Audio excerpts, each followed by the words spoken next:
केंद्रीय राज्य मंत्री भगवंत खुला बोले, केंद्र सरकार का प्रयास हर एक जरूरतमंदों को मिले योजना का लाभ। हरदगा पहुंचे केंद्रीय राज्य मंत्री भगवंत खुबा ने मंगलवार को अधिकारियों संग बैठक का कृषि, स्वास्थ्य, पोषण, पेयजल, आधारभूत संरचना, विद्युत, भवन, सड़क निर्माण, मनरेगा, प्रधानमंत्री आवास आदि के समीक्षा बैठक के इस दौरान उन्होंने कहा कि केंद्र सरकार का प्रयास है कि हर एक जरूरतमंदों को सरकारी योजनाओं का लाभ मिले।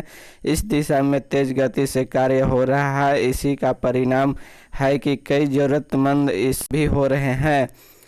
लोहरदगा के जिला परिषद भवन स्थित सभागार में केंद्रीय राज्य मंत्री भगवंत खुबा ने वरीय पदाधिकारियों के साथ आकांक्षी जिला कार्यक्रम के विभिन्न इंडिकेटर्स प्रगति संबंधित समीक्षा बैठक करते हुए केंद्र समाज बनाने में आप पदाधिकारियों की भूमिका अहम है। सरकार की ओर से आप भी लोगों के साथ न्याय कर सकते हैं। के कैबिनेट की बैठक आज होल्डिंग टैक्स के वृद्धि व नई खेल नीति समेत आ सकते हैं ये अहम प्रस्ताव।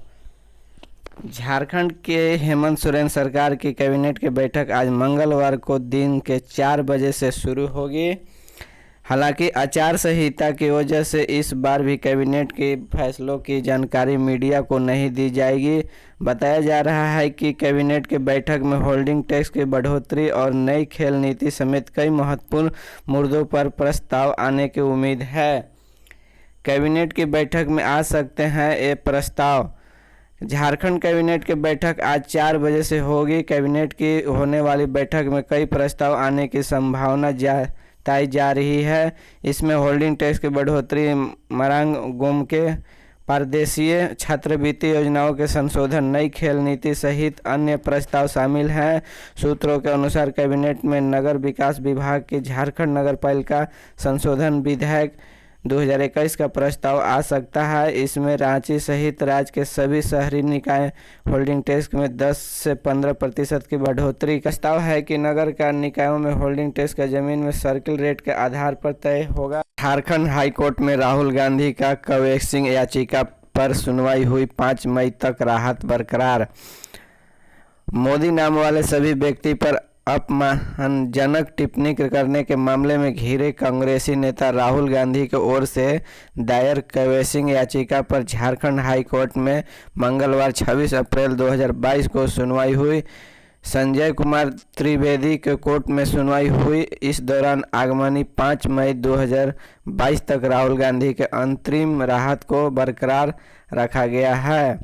मालूम हो कि वर्ष 2019 को लोकसभा चुनाव के दौरान रांची के मोरहाबादी मैदान में एक रैली को संबोधित करते हुए कांग्रेसी नेता राहुल गांधी ने मोदी नाम वाले सभी व्यक्ति को खिलाफ अपमानजनक टिप्पणी की थी। इस टिप्पणी को लेकर अधिवक्ता प्रदीप मोदी ने रांची सिविल कोर्ट में शिकायत दर्ज कराते हुए 20 करोड़ रुपए के मानहानि का मामला दर्ज कराया था। सिविल कोर्ट ने राहुल गांधी के खिलाफ रमन जारी करते हुए उन्हें कोर्ट में हाजिर होने का निर्देश दिया था। झारखंड के बोकारो स्टील प्लांट में नौकरी मांग रहे हैं आंदोलनकारियों पर लाठीचार्ज। झारखंड के बोकारो स्टील प्लांट में 17 दिनों से धरने पर बैठे आंदोलनकारियों पर फोर्स ने लाठीचार्ज किया। आंदोलनकारियों का आरोप है कि धरने पर बैठी महिलाओं का अभद्रता की गई, उनका बाल पकड़कर खींचा गया है, उन्हें लात से मारा गया है। हालांकि पुलिस इस लाठीचार्ज के इनकार कर रही है। ये आंदोलनकारियों का पुलिस की ट्रेनिंग के बाद भी नौकरी नहीं मिलने नाराज होकर धरना दे रहे थे। बोकारो स्टील प्लांट में 17 दिनों से धरने पर बैठे आंदोलनकारियों का पुलिस ने बल प्रयोग किया। आरोप है कि स्टील प्लांट के प्रशासनिक सरकार के खिलाफ विरोध प्रदर्शन आज गुमला में अनियमित बिजली और पेयजल की समस्या को लेकर भारतीय जनता पार्टी बुधवार को पूर्वाह्न 9 बजे से राज्य सरकार के खिलाफ विरोध प्रदर्शन करेगी। मंत्री संजय साहू ने बताया कि सभी कार्यकर्ताओं बुधवार को सुबह 9 बजे सीएससी रोड स्थित धर्मशाला के पास एकत्रित होंगे। वहां से विरोध प्रदर्शन का मार्च आरंभ होगा। धर्मशाला से टावर चौक होते हुए पालकोट रोड स्थित नगर परिषद कार्यालय तक जाएगी। इस विरोध प्रदर्शन का नेतृत्व राज्यसभा सांसद समीर उरांव बाघमारा के विधायक ढुलू महतो करेंगे।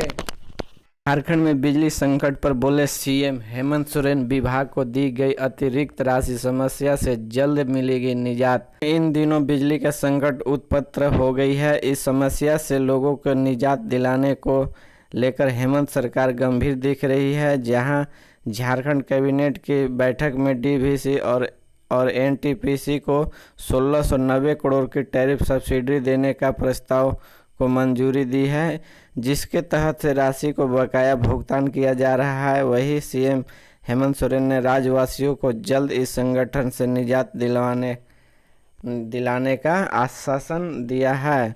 विभाग को दी गई अतिरिक्त राशि। सीएम श्री सोरेन कैबिनेट की बैठक के बाद पत्रकारों से बात करते हुए कहा कि इस समय पूरे देश में बिजली की कमी है, झारखंड भी इससे अछूता नहीं है। राज्य में स्थापित पावर प्लांट में कुल क्षमता से कमी बिजली का उत्पादन हो रहा है, इसके कारण ही ऐसी स्थिति उत्पन्न हो गई है। वही झारखंड कैबिनेट ने भी डीवीसी और एनटीपीसी को टैरिफ सब्सिडी देने का प्रस्ताव पर मंजूरी दी है। इसके तहत ही सरकार विभाग को अतिरिक्त राशि उपलब्ध किया जा रहा है। गर्मी के कारण झारखंड में फिर बदल सकती है स्कूलों को टाइमिंग जाने शेड्यूल। झारखंड में भीषण गर्मी को देखते हुए सरकारी स्कूलों के समय में बदलाव किया जाएगा। इससे लेकर विभाग ने शिक्षा मंत्री को प्रस्ताव भेज दिया गया है। विभाग द्वारा 1 अप्रैल से स्कूलों के समय में बदलाव किया गया था, लेकिन लगातार बढ़ रही है गर्मी, वजह से स्कूलों में बच्चे बीमार पड़ रहे हैं। झारखंड भीषण गर्मी और लू के चपेट में है। इस दौरान बच्चों को स्वास्थ्य के मैनेजर एक बार फिर स्कूलों के टाइमिंग में बदलाव किया जा सकता है। स्कूलों के समय सारणी में बदलाव को लेकर विभाग ने शिक्षा मंत्री को प्रस्ताव भेजा है। प्रस्ताव के तहत कहा गया है कि स्कूलों के संचालन सुबह 6 बजे से 10:30 बजे तक ही किया जाना चाहिए। शिक्षा विभाग ने प्रस्ताव के मुताबिक स्कूलों में 12 बजे की जगह 10:30 बजे ही छुट्टी हो जाए तो बेहतर होगा। प्रस्ताव में कहा गया है कि स्कूलों के संचालन सुबह 6 बजे से 10:30 बजे तक किया जाए। रोह से पहले सड़क हादसा, बाइक को बचाने में पलटा ऑटो, एक ही परिवार के 12 लोग घायल। पलामू जिले के हैदरनगर में मोहम्मदगंज जपला मुख्य पथ के जिनताड़ के समीप ऑटो पलटने से 12 लोग घायल हो गए।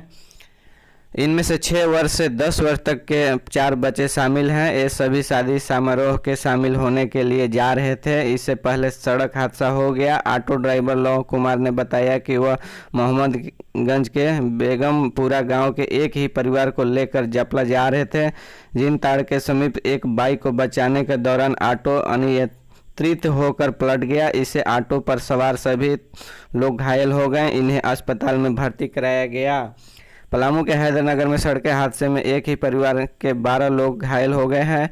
ऑटो ड्राइवर ने बताया कि एक बाइक सवार को बचाने के क्रम में उसका ऑटो पलट गया। सड़क हादसे के बाद आसपास के ग्रामीण ने सभी घायलों के प्राथमिक स्वास्थ्य केंद्र हैदरनगर पहुंचाया। इस हादसे में उसका ऑटो भी क्षतिग्रस्त